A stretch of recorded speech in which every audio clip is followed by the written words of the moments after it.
Yes, guys, welcome back to the Box Fits podcast. I'm joined with my main man, Faz. How are we doing, Faz? Good? Yeah, I'm very good, man. How are you? I'm good, man. I'm good. And today we've got a special guest, my friend, old coach and mentor, Mr. Matthew Hirst. How are we doing? I'm good, Fitzy. How are you doing? I'm good, mate. I'm good. Good to see you. Got you on my podcast for a change, innit? Yeah. A little nice. Do you like my new I settings? like the setup, yeah. Much more professional than we were doing. Yeah, we're getting there, mate. We're getting there. Before we talk to you about your life, career, and your thoughts and opinions, Faz, how we doing, my man? Bit of an adventure this weekend we went on, weren't it? Yeah. We had the privilege to. Well, we went two places actually, didn't we? We went to go see our friend I'll let you do the name drops, yeah? Cameron O'Callaghan. Yeah. Well done, mate. Well I done. don't want to say that in an Irish accent. No, please. I think Cameron would appreciate it if you did. Yeah. No, we went to go see our good friend, my good friend Cameron O'Callaghan. Had a great interview with him at his gym, RJ's gym in Romford. It was nice little gym. Yeah, it's a nice little gym. Yeah. Nice little gym. So you had a good catch up with him, and then in the second part of the afternoon, went to go see our friend now Louis O'Doherty. No. Go on, one more time. Doherty. Doherty. Louis O'Doherty. So Doherty. Doherty. I'm not great with names. Irish name specifically. Irish names. But I got the pleasure of sharing the ring with him. It was nice. With Louis O'Doherty. Doherty. Now, you're not going to get me absolutely bad. He's going to call me. You know what he's going to end up doing? He's going to call me back to his gym. Yeah. And he's going to teach you his name, isn't Do he? you know what? He knocked a few brain cells. He knocked a few brain cells out of my head, so that's why I can't pronounce his name. But no, what a lovely guy, proper down to earth guy. I mean, he was really nice in the ring because he could have knocked me spark out. But one thing I realised about sparring with him is like it's like he has a limited battery. I think he's solar panel. Whereas your battery was pretty drained from the start. Oh, mate, I was like an iPhone 8 battery. Mate. Yeah. I was done like within 10-15 minutes. I was cooked. Yeah. But so I got the pleasure of him. Pleasure with spending 3 rounds with him, 3-minute rounds, in a box ring, of course. And yeah, it was tough. And obviously, I lost a bet with Michael Hussey. And you know what? At least I'm a man to my word. You are. And I went there and I sparred a British. You know what? Not many people can say they sparred a British champion, can they? But I did. I mean, I wouldn't really call what you done sparring. It was a lot of marathon running there. I mean, you clocked up a lot of steps in that spar. Do I look like a marathon runner? No, but you clocked up a lot of steps. I'm not going to lie to you. You know what it is? I had to use tactics to get out there. You know the only thing I had over Louis was hope. His footwork. Hope. But you know what it is? You know what? I can't lie. Yeah, it was a good experience. It was really fun as well. We actually got to speak to his dad, Eddie, as well. Yeah, mate, top guy. Nice guy. Yeah, I got a great interview with him, so you need to watch out for that one. Do you know what the funny thing is as well? Every time I was getting backed up in the corner with my hands tucked up, I would look at the corner of my eye and I can just see his dad recording with his. He has them, you know, them flip phone cases as well. Yeah, with the wallet. With the wallet. You was reading his PIN numbers, weren't you? You got his bank details, don't lie. Multitasking. And I could see him recording me. I was like, that's probably going to go on a family group chat later. Yeah. And they'll probably all laugh. I mean, they'll probably scream that. Like that could be like Manu family events. Yeah, absolutely. They'll probably invite me down to the barbecue next. So, what did you learn from the experience? That I'm not very fit. That's one. And I shouldn't bet against Louis O'Doherty. What was the challenge? Why did you end up having to go down there? So what it was, we had our friend Michael Hussey, and he basically he knows Louis very well. And my mate Ahmed Hatem was fighting Louis basically for the British title. Last week, wasn't it? Yeah, last week, yeah. And obviously I was backing Ahmed, he was backing Louis, and obviously I put on my story, let's go Ahmed, and a new. And obviously Michael got a bit of a sniff of it. He says, hold on, Louis going to smash him. I was like, no chance, mate, come on, Ahmed's going to smash him. He said, cool, all right. Why don't we do this? Why don't we do some sort of forfeit with the loser? And we would think about some forfeits, whatnot, and then the best forfeit that came along was whoever loses gets in a ring with the winner. So in this case, I get in a ring with Louis. And also on top of it, I was supposed to wear a Tottenham shirt. Thank God I didn't, because it didn't come in time. But I lost. I had to get in the ring with Louis, and I'll tell you what, I am not going to bet against Louis again, because he is relentless. And do you know what? Take all jokes aside and whatnot, but being in a ring with someone of that caliber and that, like, that fitness is it just shows levels to this game. Like I'm obviously nowhere near. Like I couldn't even tie his boots, mate, or his glove laces. But I mean, you couldn't have tied his boots after that because you were shattered. probably, but it was a really humbling experience. At least you had a good cornerman though, didn't you? I don't know about that. I don't know what advice you give me. You were saying use my face to catch his hands. You give Mate. advice. Yeah, well, mate, what I couldn't give him any advice. Honestly, like I thought he was going to like try and maybe throw some punches, maybe block something. He went for the Homer Simpson tactic. He was like, I'm going to wear him down. He's going to punch himself out. But he went for a guy that his main attribute is he'll punch for a week. Do you know what I mean? And Yeah, he can probably punch non-stop. Probably for a month. I want to see that, Louis. But yeah, props up to him. I'm looking forward to seeing what he's got next. yeah. Because I feel sorry for him. But yeah, we'll get onto that. Yeah, but we'll get you out again soon. Maybe we'll get some training in. We'll maybe Yeah. find a European level. Like we'll work our way up to Bloody world. hell. I think our people would like to see you sparring with a world champion eventually. Do you know what? I wouldn't mind. I'd love it. I wouldn't mind, but I don't think it will go well for the Not- world champion, of course. I'm all in. I'm up for it. Any world champions want to spar Faz? Yeah. Give me a shout. I'll get you both in my corners. I'm sure he'll give you better advice than you will. He probably will, but I'd enjoy it more than him, definitely. Well, mate, that was a great experience for both of us. sure. Speaking about experiences, we have a very experienced coach with us, Mr. Matthew Hirst. Why don't you tell our listeners a little bit about yourself? Well, I've got a gym in Ealing, Blast Fitness. Congratulations. Thank you. We train Lewis Oakford there. He's my main guy. He's was Commonwealth silver champion. Had some big fights. Getting back to winning ways Yeah. after a little bit of time out, getting ready now. Been pro coach about 15 years, over 1,000 corners. So a little bit of experience. There you go. So Could have done 1,001 on Saturday if we give him the call. hopefully Bloody hell. give you a little bit of good experience. 1,000 more times than you have, anyway. Yeah, well, you know, I'm here for the I think Fitzy's entertainment. called a few times. Yeah, he done mine. So his advice isn't that great, to be So fair. no, well, it can't be as bad as yours. Did you win? I did win, but that was down to heart. That was. Exactly. But yeah, so let's a little bit more about Lewis. Like you've been on. I went with you when he fought Johnny Hedges. That was a bit of a mad experience. Where's Lewis going now then? What route are you looking to take him? So, as you know, we were on the way to light heavy last year, and got a call, fight Pat Brown. It was a big opportunity. We decided to take it, roll the dice. Lewis will fight anyone though. To be fair to him, like he's a proper fighter, proper man's man. Like, I mean, Yeah, didn't work out. Yeah, obviously, he fought, as you mentioned, John Hedges in his sixth fight. Yeah. That's the fastest that you can fight for an area title. Yeah. So he did blitz through the pro ranks after turning pro. Didn't work out. He's had a little bit of time away. Now he's back. He's training. He works in the gym now, so he's there every day training. So I'm keeping an eye on him all the time, which is good. And he's going to be out on the 27th of June. And then we've been told we've got Southern Area Cruiserweight title. yeah, So against Ross McGuigan. no, he's a light heavyweight champion. Oh, is it? Was it heavyweight? I thought it was cruiserweight, no? So he, interestingly, so after Lewis's fight, he went down to light heavy and then he won. Massive for light heavy. And then he won the Southern Area title. And then he's gone back up and he's been fighting as a cruiserweight. I think it was a journeyman. Well, he lost. But he's still he the, lost on he's top still the tier. light heavyweight Yeah, champion. He fought against Tunde Dola on his debut. What a debut for Tunde as well. Yeah. And yeah, Ross McGuigan's not even a joke either. No, it was a good performance by him as well. Like, he absolutely. held his own. You wouldn't have thought that was his first pro fight from that performance. Yeah, absolutely, for sure. But he is the light heavyweight Southern Area champion. Yeah. But he's still fighting at cruiserweight. I It's quite interesting. This guy must be a weight really because he's like 6'4"-ish, and he's pretty built. And the fact that he's getting down to light heavyweight, I would think he looks more like a heavyweight than a cruiserweight anyway.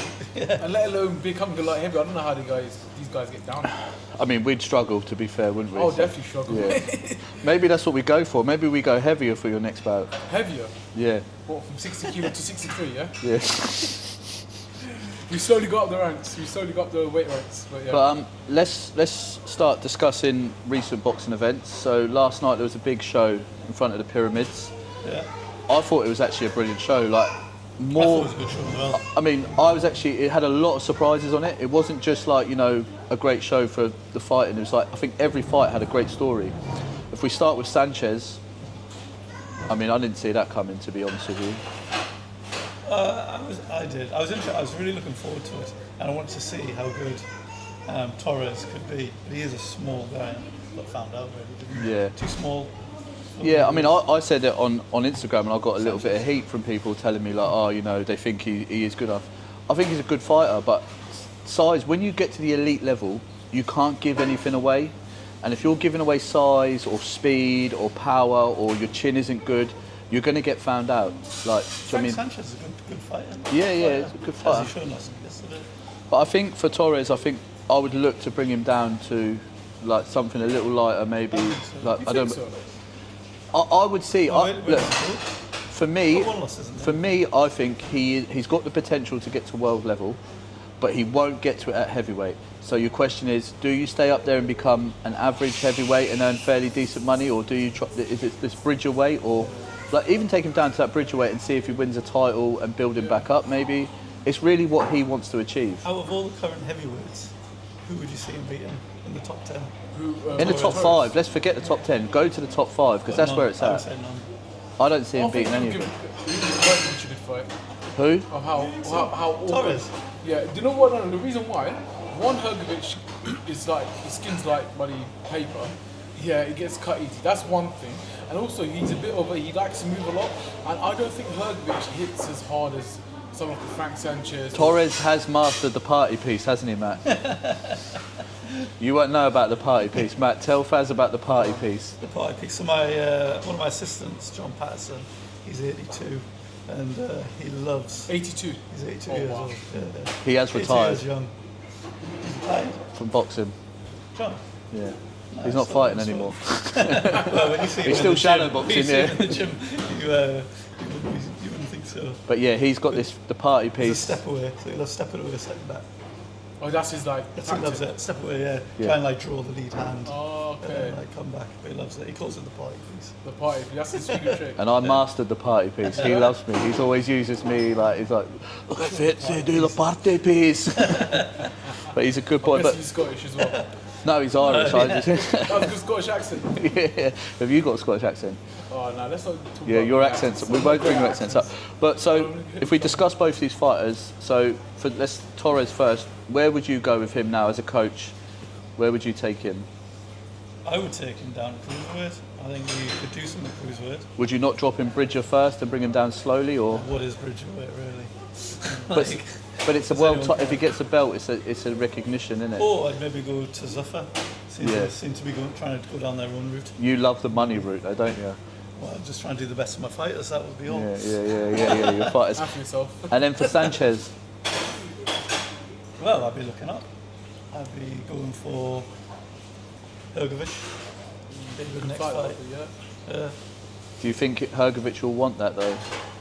Hergovic doesn't seem to be going for the elite fighters, does he? He seems to be like the guy that likes to be the ones just below that, beating them and sort of like uncomfortable. I don't know. I don't see him being the elite. A very good boxer, but again, I don't see him toppling the main Sanchez would be ones. looking at any of them. I think Sanchez and Hergovic is a good fight, though. It'd be a decent fight.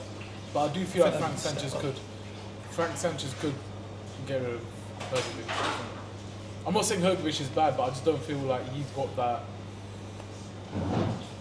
What do you call it? Je ne sais quoi. Je ne sais quoi. That's a great word for it. Well, it's Thierry Henry, isn't Exactly, it? je ne sais quoi. Yeah.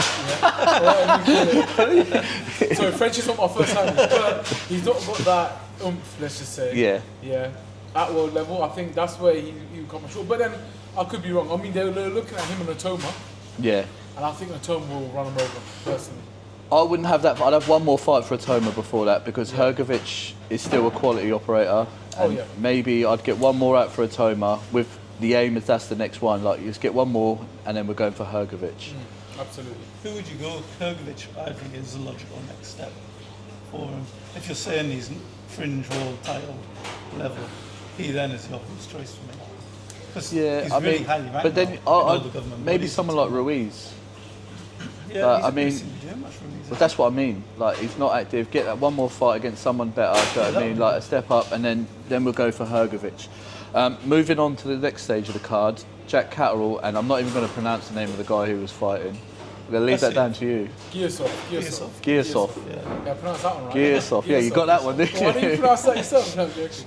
Yeah, that was a really good fight, by the way. Because you know what it is with me? I like when I watch boxers. I love watching a southpaw box because I'm southpaw myself. And I thought Giasov was gonna, I think he's Uzbeki. He is, And these Uzbekis are just they're top like, amateur. Yeah, they're top amateurs, but I don't think they're great players, but they've got a good style. But then Jack Catterall, what a performance! Unbelievable. Yeah, It was like the performance of his life. do you know what I like watching? I mean, you will understand because you're southpaws. Like he will set up that left hand perfectly. And the first time when you dropped him, he will like boom, boom, Yeah. get that left hand in, and that's what I like about when I watch southpaws. I mean, how you utilise being a southpaw, and he done that pretty well. You two are going to jump all over me now. I just know you two are going to jump all over me. So Jack Catterall, very, very good fighter, and I think he definitely did deserve a world title, and I think he probably will win a world title. But I find him extremely boring to watch. Nah, I don't. I just like I watch him and I think great technically, but he doesn't. If I had money to buy tickets for fighters, I'm not spending my money to watch him fight. I get where you come from because he is, I think, a boxing purist. Yeah. Fighter, and he's not one fan favourite for like the masses. He's not like a knockout. But no, he is a Yeah. great. Don't like by any means. He is a great fighter. But it's at the end of the day, when it comes down to it, it's about putting bums on seats, and That's it.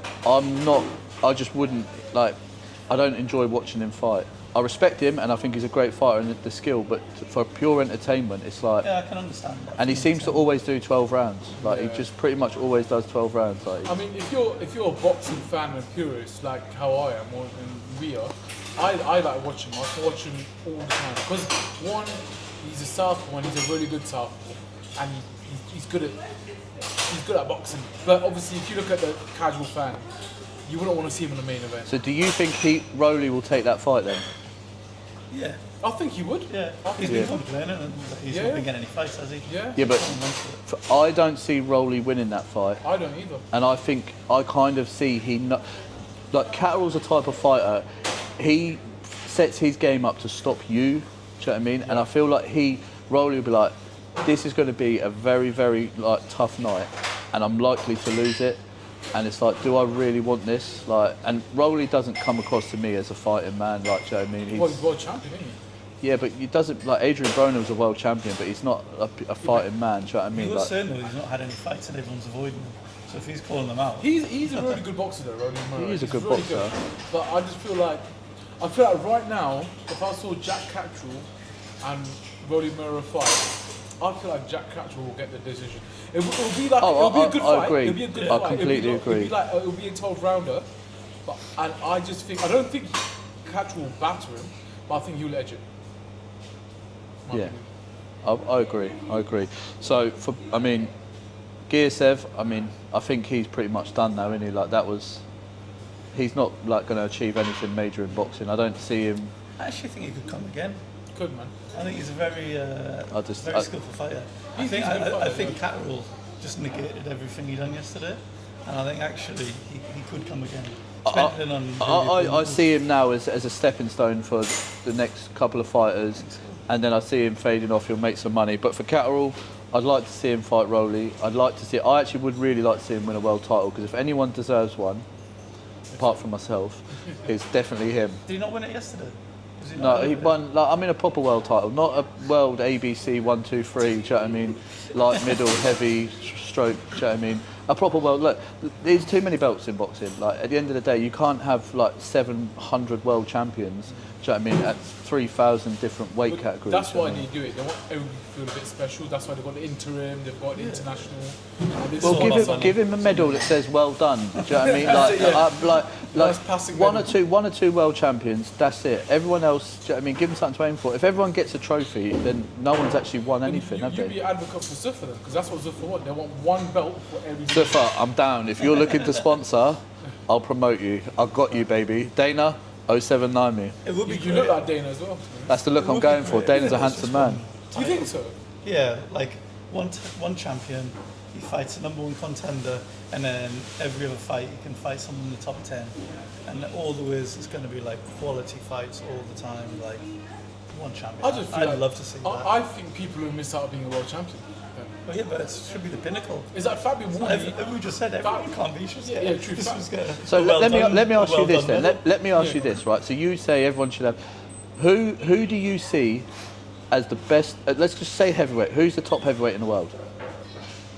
Right now, you're You've going got to to say say Usyk. Right. So you say Usyk, yeah. Yeah. So obviously he's got pretty much all the belts, yeah. So if he's the best, how can the others say that they're world champions? Because they're on that level. Yeah, but they're not. They're not the best, are they? Like Arsenal won the league today, but you can't say second, third, and fourth are Yeah, also but then you've also got- the Premier League Yeah, but champions. you've got. Like they won the league in December, and March they were like. Do you know what I mean? Yeah, but then one you've got champion. the FA Cup, you've got the Champions League. You've got FA the Cup's a League separate competition. Do a Super Six. Like, if you want to do that. The Champions League should only be the champions.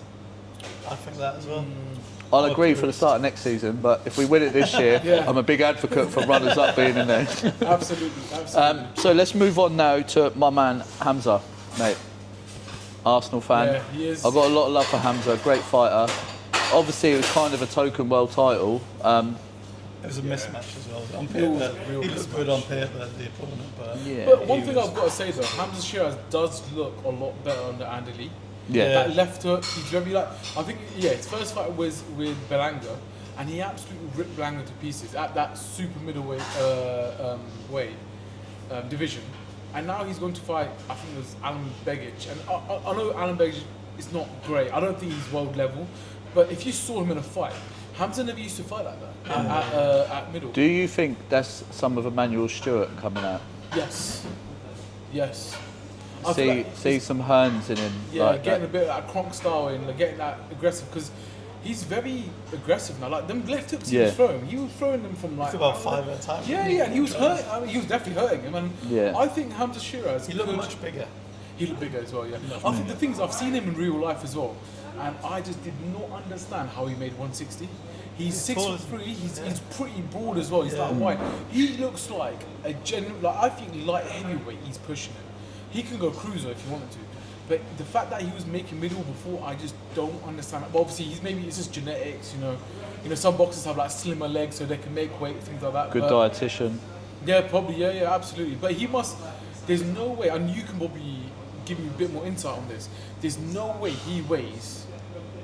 After weighing, he must weigh 180. Yeah, of course. When he's weighed in 168. I wouldn't be surprised if he was a cruiserweight last night. Yeah, absolutely. And I would not have been surprised. yeah, and he at definitely all. probably hits like a cruiserweight now as well. Yeah. That's why the other guy just didn't do anything, did he? He couldn't do anything. So Hamza, I mean, is he going to be fighting Canelo, or I think the fight will happen. I think there'll be one more. I think he needs to build him a little bit, doesn't he? Nah, but I It's think against Adam. Is it Adamez? Alames, Yeah, Did it Adames. before Adams, Adames, yeah. Like I think he got beat. I think in that fight he broke his hand early in the fight, didn't he? And I think that stopped him. I think he done well to survive, not survive because he wasn't like surviving, but it was still quite close. And to make it that competitive against a fighter like Adames, do you know what I mean? With a broken hand. I mean, it was the third round or something he broke his hand in, like early in the fight. Like you can't underestimate that. But I do think Adames won the fight technically. Yeah, I mean, it was a very difficult night in office for Hamza. And the thing is, that's the thing with boxing, you can be a great boxer, but it's actually how you turn up on that night. And I don't think Hamza turned up his best on that night. It happens. Yeah. He's certainly like a superstar in the making, isn't he? Oh, yeah, he's like easy. he looks the part. He Yeah, looks good. he comes across well. Boxes well. Yeah. talks He's like, in a well. way, he's kind of taking the reins from Anthony Joshua in a way of being that golden boy. You say the way he is. To me, he comes across more like an American fighter than a British fighter. I know exactly what you mean. Do you know what I mean? Like he's like, apart from obviously the accent and him being British and Pakistani, like he comes like I could see him being an American fighter. Do you know what I mean? Like out of Emmanuel Stewart gym, like the way he carries himself. I mean, he was in America for quite a Yeah, bit he of his spent a career. couple of years, didn't he? Just With- after the amateurs. Yeah, exactly. So he's been there. I think he's probably adopted that style, that American style as well. And it suits him. Yeah, Like it does. suits the American style for his frame suits him better than Absolutely. the Eastern European style or Yeah. even the British style. Like Yeah. I mean, whatever the British style really is, because it's traditional, isn't it? Yeah. It's Standard. But like for me, like I say, Hamza now, one more fight, and then I think go for Canelo, if Canelo wants it. Like I mean, Canelo's got to win his next fight. Otherwise, Yeah. is Hamza really the next fight for him after that? I've got one question to ask. Do you think Hamza would become undisputed or unified? In what division? Super middle. middleweight. That's tough to think about. Though. I think he's got the capabilities, but it doesn't always work on ability. There's timing. There's like Zuffa are now throwing their towel in the ring, and that's going to change a lot of things over the coming years because they're pumping serious money. So it's really how that goes, what goes with them. Like if fighters start switching over, do you know what I mean? And the rest of the other 8 associations are going to have to figure out some way of like, because there's a few people have gone over to Zuffa in the last few weeks, you know what I mean? So it's only a matter of time before they start collaring some big names, like some proper fighters. And with the money they got, it's attractive. At the end of the day, as a fighter, it's about the He'd be gone in a heartbeat. Yeah. Like literally a heartbeat. If Dana rang him, he'd answer the phone and go, I'm on the way. Yeah, Matt, I'm on the way. Like if there wouldn't You'd even be at the door like it'd be no negotiation process, it'd just be I'm there. Yeah, but I mean, let's be honest, like fighters risk their lives at the end of the day. I don't blame them for getting as much money as they can. It's about 100%. looking after you and your family, simple as that. 100%. So let's go on to the main event then. Usyk completely dominated him. I again, like we just said, it's about how you turn up on the night, and I don't think Usyk turned up. I think he underestimated him a little. Yes. I underestimated him because I thought Rico was not going to have a chance, but I think it was that awkwardness as well he brings. What do you Yeah. think? Yeah, I said I didn't want to watch it, and I don't want to watch it again. But I enjoyed it last night. Yeah? It was really awkward. I do think though that Usyk had worked him out early on. So if you watched him, he kept looking for the uppercut and hook. He kept dropping his head low. Yeah, he kept like thinking that. So leaning forward, so he was looking for it all the time, and that was in the end like the punch that stopped him. Yeah. What he maybe didn't work on is the fact that he was losing the rounds, and maybe he was confident that he would get to him eventually. Yeah. I mean, like if you like from watching the fight, it looked like Usyk had lost the majority of the rounds. Yeah, Like I mean, like do you know what I mean? Just by not working hard enough. Because the other guy actually, Ruka wasn't really hitting him clean much, but he was taking them all on the arms, Yeah, a lot of them, but he was working still. But so I've watched it now. I've seen it a couple of times. Like the back, it looks like the bell went just before he stopped him. So as a coach, like if you're now in that corner and you've seen that, where do you go with that? I mean, if it's John Patterson, we're going straight to the board. I know that one. I think you would want to appeal because he should have had a chance to go back to the corner, have his minutes rest, get his input from a very good coach in Peter Fury, and he could have revitalised him and sent him out for the final round, and he could have seen it out.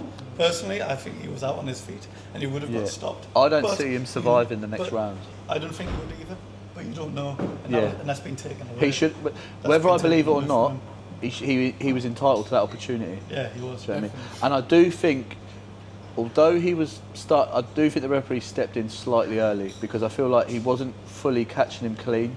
He was just about to start. I actually think, had the bell not gone, I think it would have been a good stoppage. Actually, I think it was gone. If it was, I think if it was if it was half a minute earlier and that was what was happening, it would have been stopped. Yeah. I agree with that. But I feel like the bell went.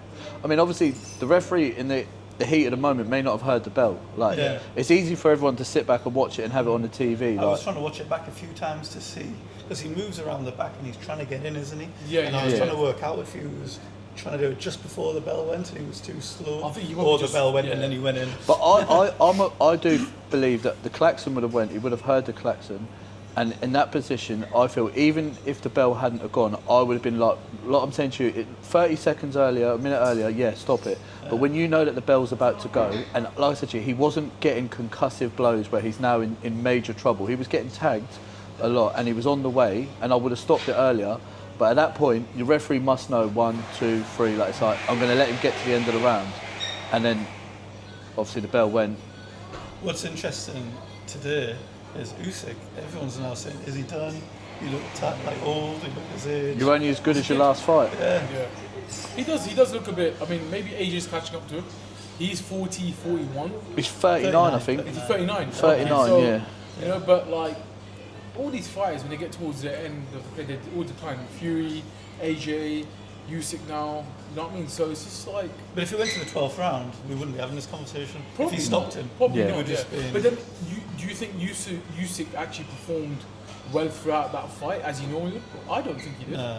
So we probably would say, oh, he didn't actually perform well. Yeah, you got the win, against a kickboxer. But if you fought someone of some real good pedigree in the boxing game, it might have been a different outcome for him. Yeah. Personally, I think. I think he would have approached it a bit Yeah. differently. Like, but like you say, you don't really know. Like Usyk, you've got to give him his dues. He's a very clever guy. He may have been in there thinking, I'm quite comfortable. I'm going to let this roll. Like, let's be honest. There's going to be a rematch. Like, because everyone's. Do you want to see a rematch? I don't want to see a I don't rematch. think I don't want to see a rematch. But there's a lot of people A lot of people screaming want for it it. Yeah, already. a lot of people are. And the thing is, Sorry, money talks. Do you know what I mean? And also, if you're Usyk, you probably confidently know I've got his number. So I'm going to get another 15, 20 million for roaming around with this guy. And I don't need to go and fight a Toma. I don't need to fight Fury. Like, I don't need to go and have a proper straightener with someone. One point I want to mention actually, talking about that early stoppage. Obviously, a few weeks ago we had quite a late stoppage with Fabio Wardley and Daniel Dubois.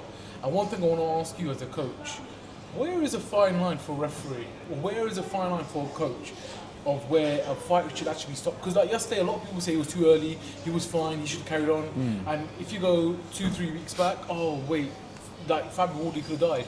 So, from your point, where is the fine line? I think as a coach, you know your fighters, and you're looking and you can see in their eyes whether or not they're there or not.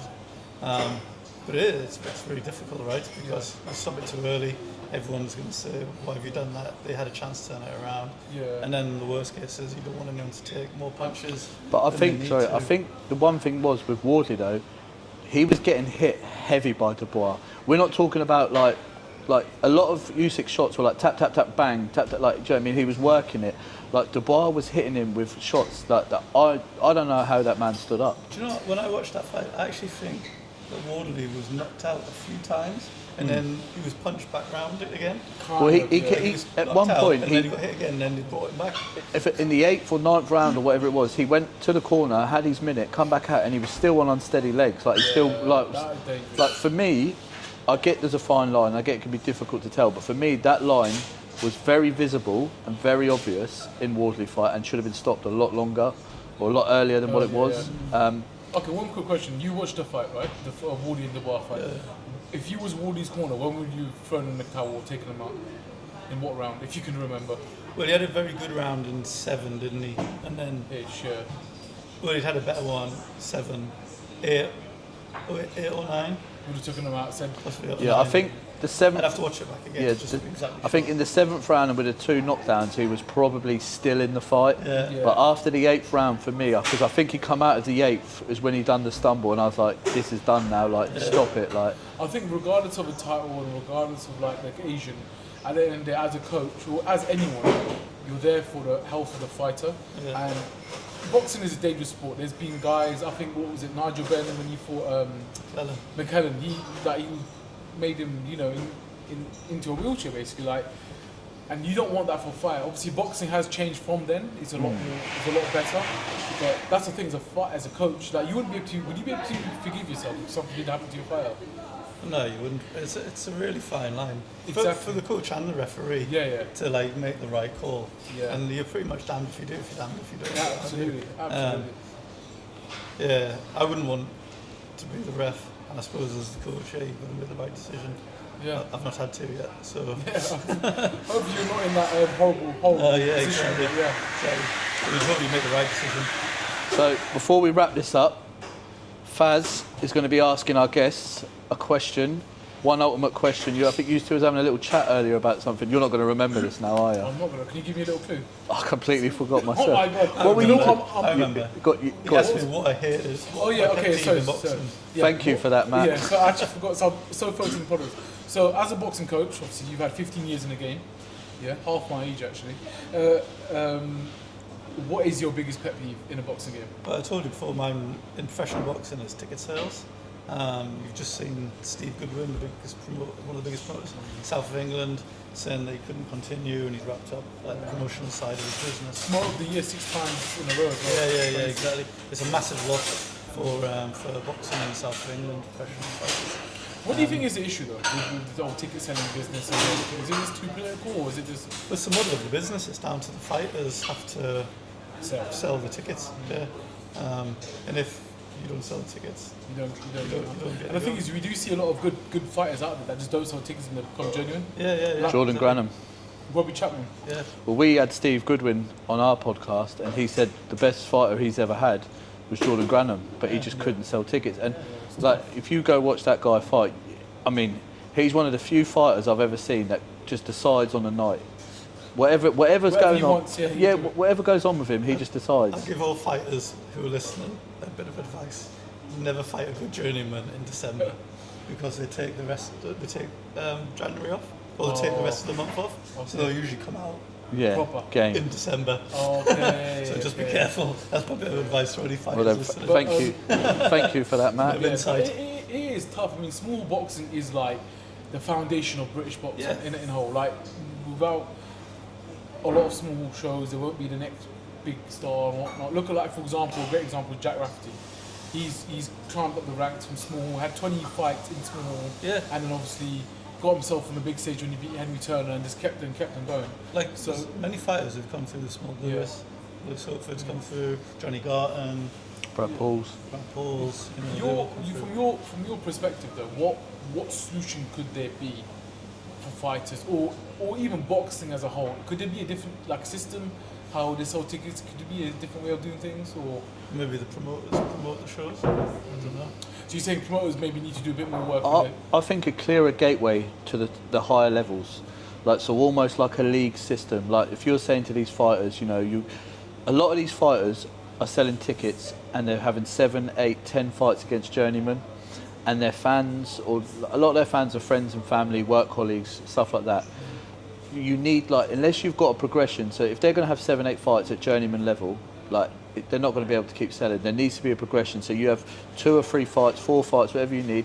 Then you step up to just below Southern area, maybe Southern area, and you move through. And then you can see, for instance, if the small hall promotions have got connection to Queensberry, that is obvious, like a feeder club where they can go, right, win 6. They can say to the fighter, look, another 3 or 4 fights, and you're going to be going up onto the big stage. And that pathway is clear.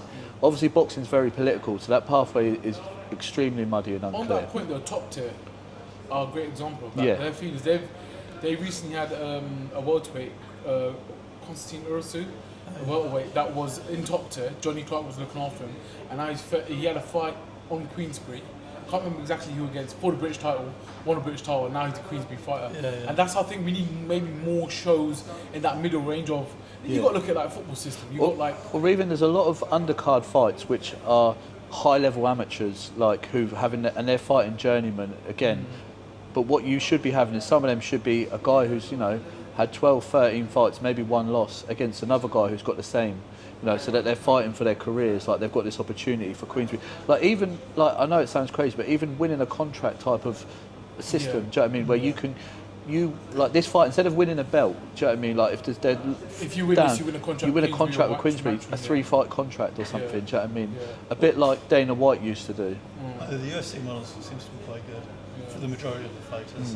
Maybe something needs to happen at the top where, I don't know, X amount of money gets put aside and that trickles down into the small, small percentage fee that goes to big purses. And that goes into the fighters coming up, maybe. But then again, there's a lot of these fighters. A prime example now, is you say with Torres and stuff like that. He's gone to to Sanchez. He hasn't made it.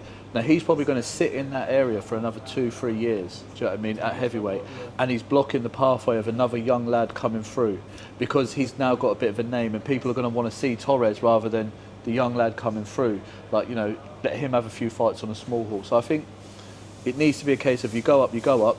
If you don't make it, step aside, do you know what I mean? Or be a gateway for the next stage and let them come through. There's a lot of... Derek Chisora, great fighter, great career, but how much money and how many fights has he had at the highest level and not won? Do you know what I mean? There's other heavyweights below him. Now maybe they're not as good as him, but like you say, on any given night, anything can happen. But these guys are still fighting on small hall shows. But again, it's about how many tickets you can sell in the day, isn't it? But what? And Yeah, I get that. I think what would be good would be to televise more amateur shows, so that people get to know the stars of tomorrow. So Yeah, true. not true. waiting for them to, so that by the time they go into the small hall, they've already got much more of a reputation, maybe. Yeah, maybe that. I think that could work. But again, who would watch amateur boxing? That's the only thing. Like, If it's not- televised, I bet a lot of people would. yeah, if it was just televised on something like BBC or ITV, Yeah, something exactly. like Yeah. that. Not a bad shout, to be honest. Why Could not? set up your own TV channel and put that out there. Yeah, do it, mate. Go for it. Too busy for that. The Blast What's- Boxing what's channel. Your peeve?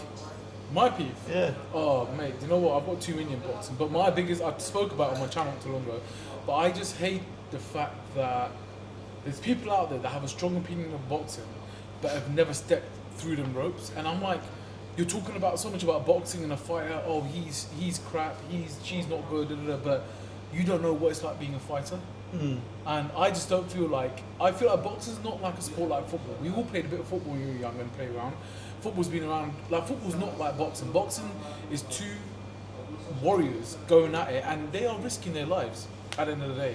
And the fact that, you know, I don't know, whoever the name is, I'm not going to say a name because I might offend someone, but that person is like, oh, he can't do this, or she can't do that, she's crap.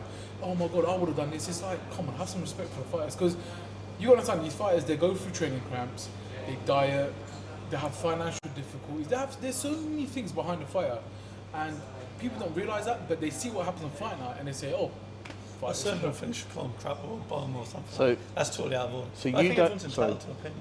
So you don't think then, you're down at York Hall on a Saturday night and these fans are screaming some of the top class advice into the ring, like hit him, knock him out. You don't think that this has helped you? Yeah. Why they've got cocaine and Yeah, alcohol in this system? yeah. You don't think that these tactics that they're firing into the ring, like, are not helping the If fighter? that's the case, get rid of them. Don't pay your coach. Just get the fans to shout. That's what I should have done with you. We should have brought fans down for You you. should have. Yeah. But listen, Go on, guys. You know, I think a tree could have given me better advice than that anyway. But Well, as you say, on that note, let's leave it there. Matt, thank you for coming on. Thanks for having me. Faz, another adventure this week for us, isn't there? yeah, absolutely. We'll keep you guys tuned in. Thank you for listening, and we'll see you again next week.